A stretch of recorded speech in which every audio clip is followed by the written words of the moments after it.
সুব্রত গ্রামের ছেলে। চোখ ভরা স্বপ্ন আর বুক ভরা আশা নিয়ে সে একদিন শহরে পড়াশোনা করতে এসেছিল। তার বাবা চেয়েছিলেন ছেলে শহরে গিয়ে বড় হবে, ভালো চাকরি করবে আর আমাদের দারিদ্রতা দূর করে দেখবে ঠিক আমাদের মুখে হাসি ফোটাবে। সুব্রত বিশ্বাস করত এই শহর তাকে 2 হাত ভরে দেবে। তাই সে শহরে এসেছিল। প্রথম কয়েকটা মাস সংগ্রামের মধ্যে কাটছিল। একটা পুরনো মেসের ঘুপচি ঘরে ঠাঁই হয়েছিল। দিনে কলেজে ক্লাস করত আর সন্ধ্যায় ফাঁকা থাকত। তাই সে ভাবল সন্ধ্যায় কিছু টিউশনি পড়ানোর চেষ্টা করব, তাহলে কিছু টাকা আসবে। কিন্তু শহরের ছেলেমেয়েদের অভিভাবকরা নতুন কাউকে সহজে বিশ্বাস করত না।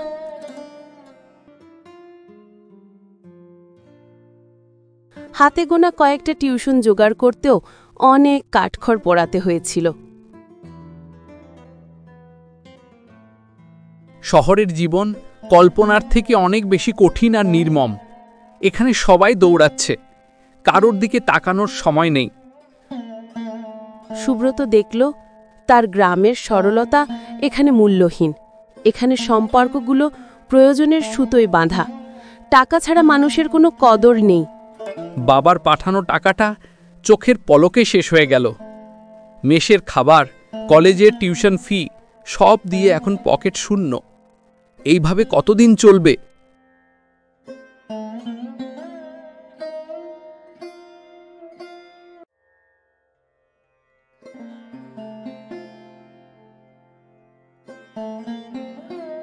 এক বছর পর সুব্রতর বাবা একদিন অসুস্থ হয়ে পড়লেন। গ্রামে ভালো চিকিৎসা করানো সম্ভব ছিল না। সুব্রত শহর থেকে ছুটে আসলো বাবার কাছে। তার মা বলল, দেখ না বাবা, কিভাবে তোর বাবা চিকিৎসা আর ওষুধের অভাবে ধীরে ধীরে দুর্বল হয়ে পড়ছে। বাবার পাশে বসে সে বলল, শহরের হাসপাতালে বাবাকে নিয়ে যাওয়ার খরচ, চিকিৎসার খরচ, থাকার জায়গা সবকিছুই আমাদের নাগালের বাইরে মা। গ্রামে চিকিৎসা করাতে হবে, আর কোনো উপায় নেই মা। তার মা কান্নায় ভেঙে পড়লেন।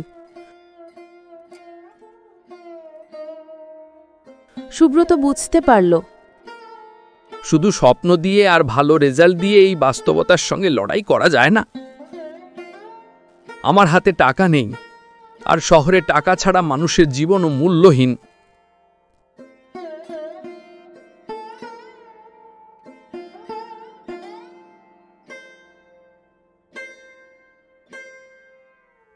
উপযুক্ত চিকিৎসার অভাবে সুব্রতর বাবা চলে গেলেন। সুব্রত তখন আরও একা হয়ে গেল। সে ফিরে এলো শহরে, কিন্তু তার স্বপ্নগুলো কেমন যেন ঝাপসা হয়ে এসেছিল। সে উপলব্ধি করল এই শহরে আমার মতো আরো হাজার হাজার মানুষের স্বপ্ন ভাঙার শব্দ মিশে আছে। তবুও হাল ছাড়লে চলবে না, লড়াই করে যেতে হবে।